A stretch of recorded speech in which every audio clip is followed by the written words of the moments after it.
It's a time for new language, and is it not a grave strategic error on the part of your government that when there is all of this uncertainty and turmoil in the Middle East and nobody quite knows where it's going to end up, your government has found itself and made itself more isolated in the international diplomatic community than it's been, frankly, ever since the creation of the state? I hope that will not end being the case, and we are But it is the case, Mr. Barak. You know it. You've called it yourself a diplomatic tsunami that Israel is facing. I'm fully aware of the challenges that we are facing on the diplomatic arena, and I'm here, among other things, in order to explain our point of view. But listen to this. It became more complicated to make peace for both sides. Remember Abu Mazen, at any crucial point, he was putting his head on the shoulder of Mubarak. This shoulder is not there anymore. He would always approach the Arab League. The Arab League is not there anymore.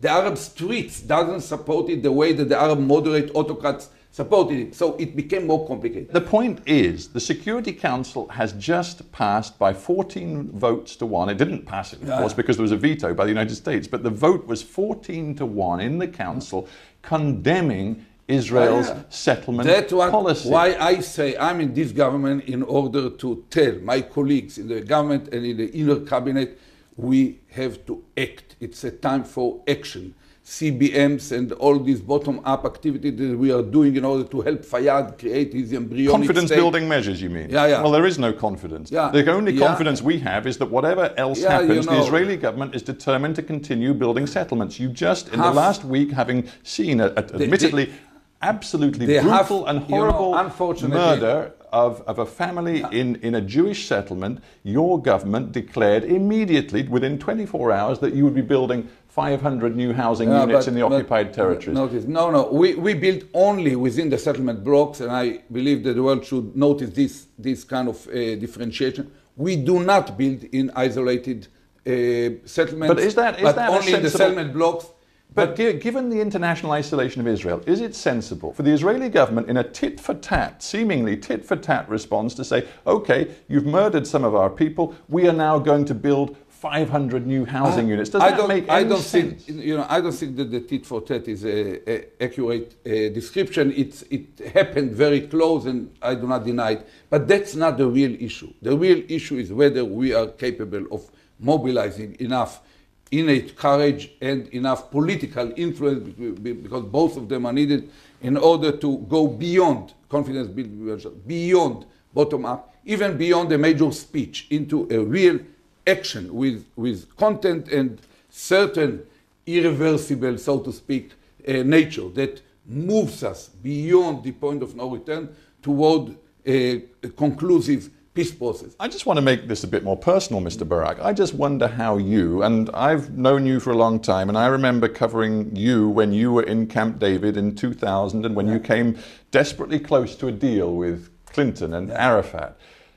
And I just wonder if you're the same Ehud Barak today, who seems happy to sit in a cabinet with Benjamin Netanyahu as your boss, with Avigdor Lieberman, the extreme right-wing Israeli cabinet minister, your colleague, the foreign minister, whether you really are the same man, because the cabinet you're part of now has an agenda which is the most extreme right-wing nationalist agenda in Israel's history. Of course I'm the same man. You cannot really change at this age. Well, you've gone through a heck of a change. No. I'm always having the same inner compass, telling me what's good for the country. I tried to do it, and I was ready to go very far, and seeing a bridge being burnt behind me. And I'm trying now to do the same. It's not easy, but I can tell you that Netanyahu is much more sincere than most people see here.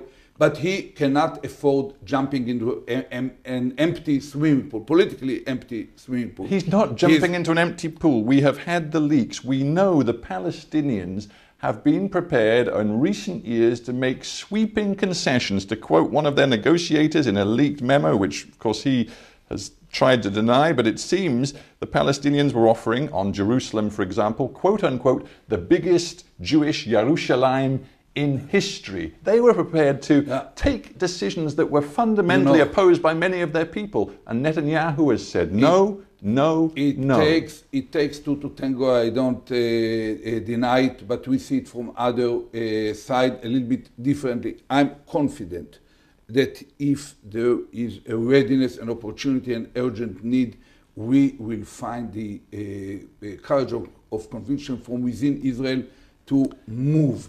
And unfortunately, our public get kind of fed up with this infinite negotiation with the Palestinians, where at any crucial moment it ended up that they were not ready to go. But let's so not stick. I do not give this. I do not leave our our side kind of clean of responsibility. No, we have let's to stick push with it your to a side. point where it will be put to the test. Yeah, let's stick with your side. We can talk about the Palestinians, and we on our program talk to them and give them the tough questioning too. But right now, right here with you, I just want to talk about your situation. Yeah. You could have made a decision to leave the Netanyahu coalition because peace and all of the decisions needed for it are not happening. You've decided to stay, to become Netanyahu's enabler, and many on the left of Israeli politics are disgusted with you. You've split your own party. You've had to go off and form a new one because everybody else wanted to leave the coalition. There's only 5 of you left in your little party. I'm not. Atzmaut, it's called. Atzmaut, and good here's the word. Here's one leftist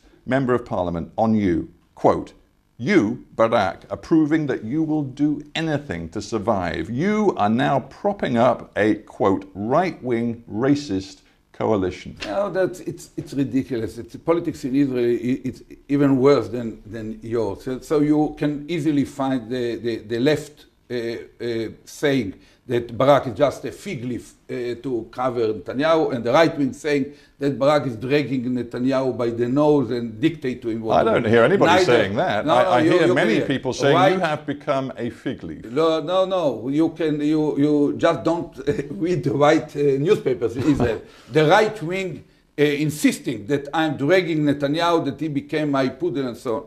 It's not true. Neither is true. But the reality is that we have to judge what should be done.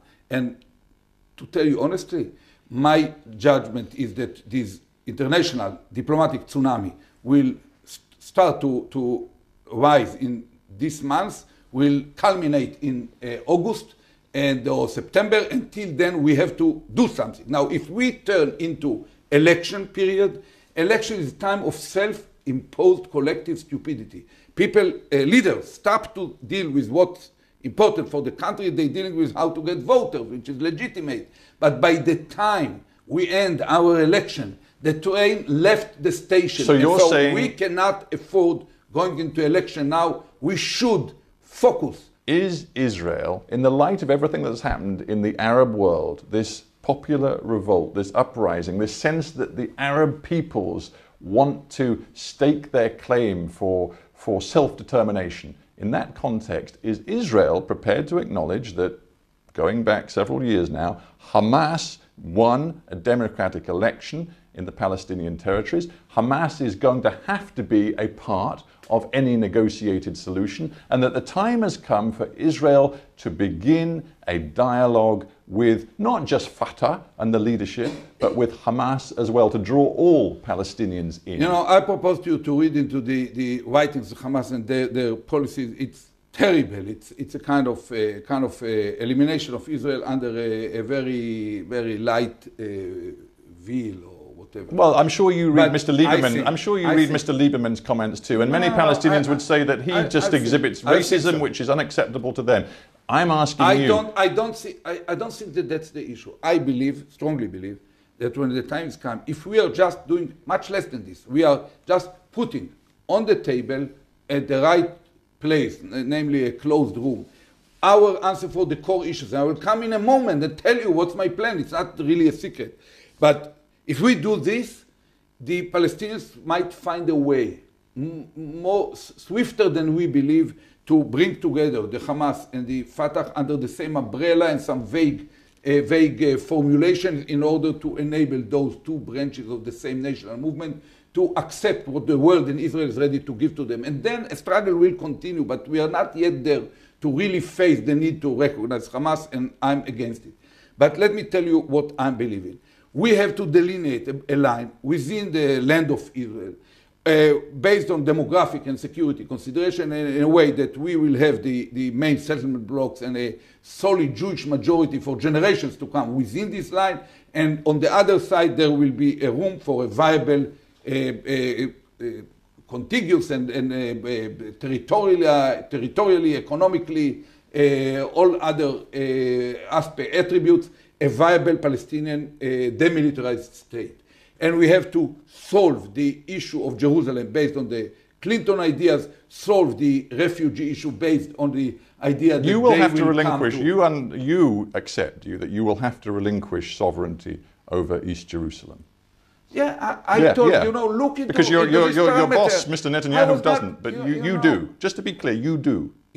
I am aware of the fact that within an agreement with the Palestinians, parts of the heavily populated Arab neighborhoods in Jerusalem will be part of the Palestinian You will have state. to give up your claim to united Jerusalem. It's not that, don't go. Well, no, it is. It is as simple as that. It shouldn't be a Berlin, should be closed with walls, it should be open, but still the Arab neighborhoods will become Arab, the Israel neighborhoods, including those beyond the old line, will become part of Israel, and the Holy Basin, we mean the Holy City and the Old City, will become part of an area under a spatial regime. Mr. Barak, and it will be open. I appreciate your frankness.